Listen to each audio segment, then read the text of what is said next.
Olá, sejam bem-vindos à Rádio SBOT, o podcast oficial da SBOT. Hoje teremos mais um episódio do programa Doses de Atualização com o tema Fratura do Rádio distal, o que eu faço? Eu sou o Dr. Flávio Falopa, ex-presidente da SBOT e da Sociedade Brasileira de Cirurgia da Mão. E hoje eu irei conversar com o Dr. Antônio Tufi Neder Filho, que é presidente da Regional da SBOT de Minas Gerais e diretor de comunicações da Sociedade Brasileira de Cirurgia da Mão.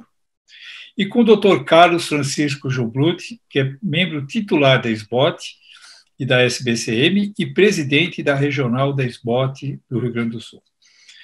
Então, nós vamos falar sobre um tema que é muito frequente para o ortopedista e cirurgia da mão. Então, vamos começar. Dr. Carlos, o que o senhor faz diante de uma fratura do rádio distal? Chegou lá no pronto-socorro, o que o senhor leva em consideração para organizar um planejamento de tratamento? Idade, desvio, encurtamento, mecanismo, o que o senhor pode nos falar? Muito obrigado pela oportunidade de participar, realmente estou muito feliz. Ex-presidente da SBOT Regional Rio Grande do Sul, há um mês, dois, agora substituído pelo Dr. Fábio Krebs. Bom, a questão do atendimento da fratura de rádio distal, acho que esses fatores que o senhor colocou já antecipam bem, né? O perfil do paciente é tão importante quanto o perfil da fratura. Então, considerando a chegada do paciente, ainda não tendo nenhum exame, a gente vai analisar a deformidade, vai estimar se tem alguma lesão associada, neurovascular, se é uma lesão exposta. Fazer o exame de imagem, o raio-x, num caso desses, é quase parte da semiologia médica, então a gente já estima a gravidade da lesão. E, a partir disso, traçar um plano terapêutico, né? Nas fraturas de rádio distal, normalmente o plano terapêutico já começa com uma redução, mas talvez não como tratamento definitivo, né? Muito bem. Doutor Tufi, e o senhor, em relação... o Carlos falou de fazer uma redução. Então, chegou um paciente. Qual o paciente elegível para se fazer uma redução no pronto-socorro? Boa tarde, obrigado também por estar aqui presente, é uma alegria conversar com vocês.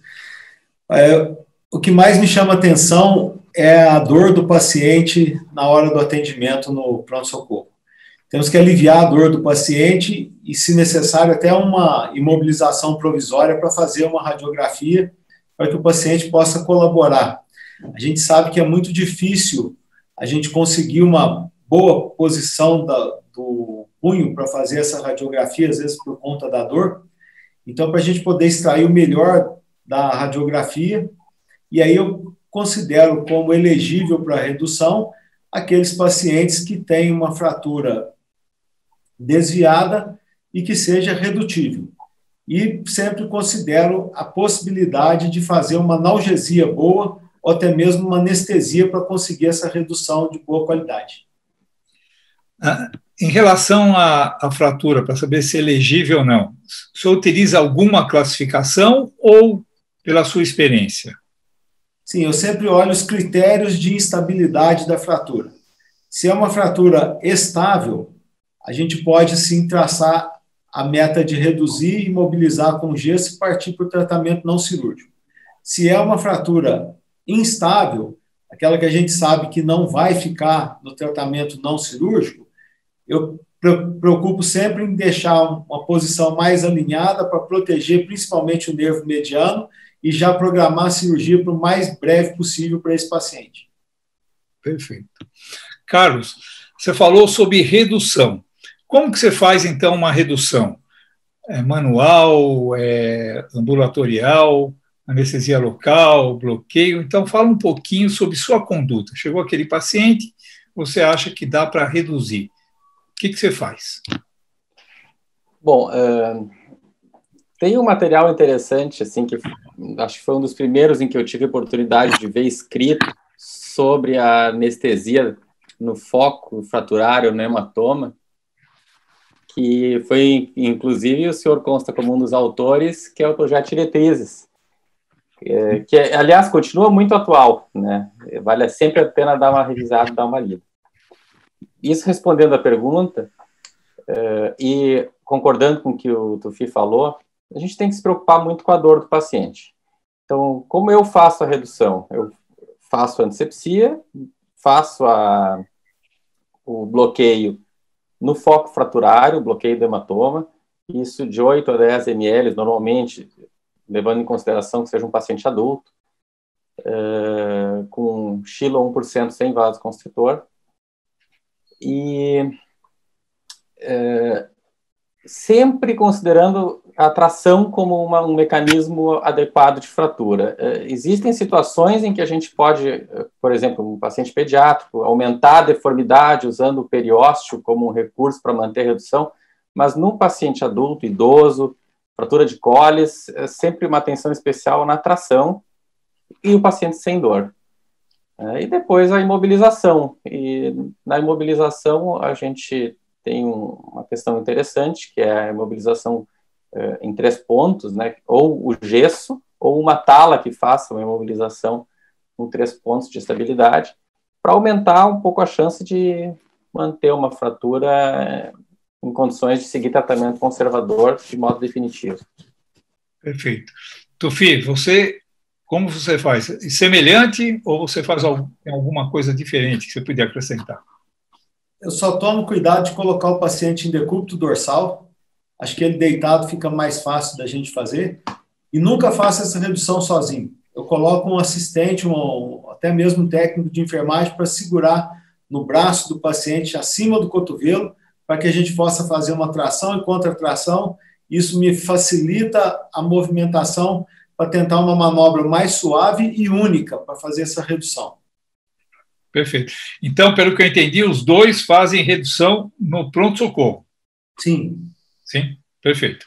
E em relação à posição, o Carlos falou sobre 3 pontos. Você usa flexão, extensão, desvio unar, radial, pronação, supinação. Qual posição ou posição neutra? Como você imobiliza esse paciente? Eu imobilizo com uma semipronação e flexão do punho. Mas não a posição forçada de cotton lodder, não. A posição que seja possível do paciente tolerar e que ele consiga fazer a flexão dos dedos. Se a gente precisa de fazer uma flexão excessiva para conseguir manter essa redução, nós vamos estar predispondo aí a edema maior, até mesmo distrofia, eu já indico a cirurgia. Já mudo a conduta ali na hora, coloco uma tala de alívio só de repouso, em neutro mesmo, e já marco a cirurgia para o paciente. Perfeito. Carlos, em relação à cirurgia, uma vez indicada a cirurgia, não conseguiu reduzir, como o Tufi falou, qual o seu método preferido de tratamento cirúrgico? Fixação percutânea, placa volar, dorsal, fixador? Qual o seu método preferido? É difícil responder um método preferido para todas as fraturas, porque uma fratura é tão diferente da outra, assim como um paciente tão diferente do outro. Certamente, se fosse escolher um método universal, seria o fio de Kirchner, porque é tradicional, a gente tem disponibilidade em todos os lugares, praticamente.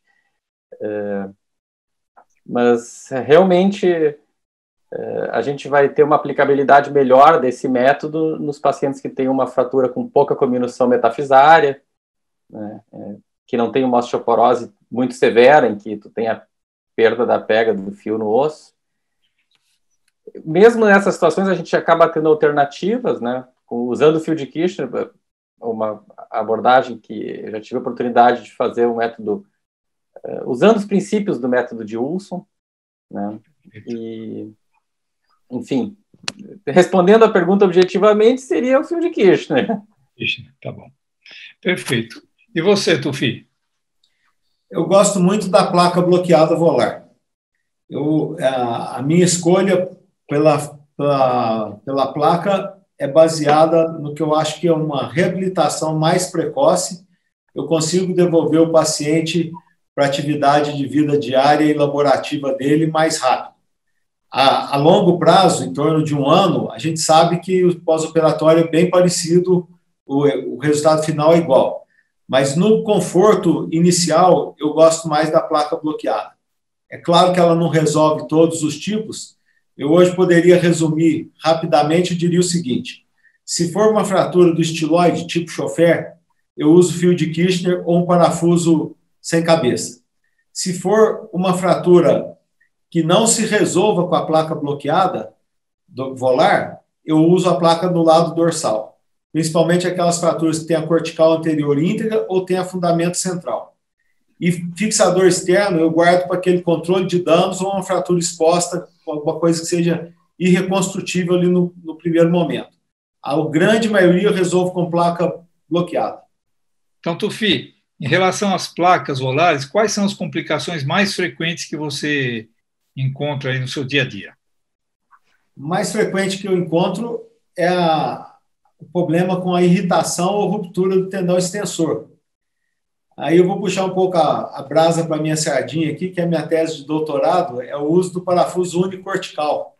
Então, é o que eu tenho feito para me livrar dessa complicação, proteger os tendões extensores.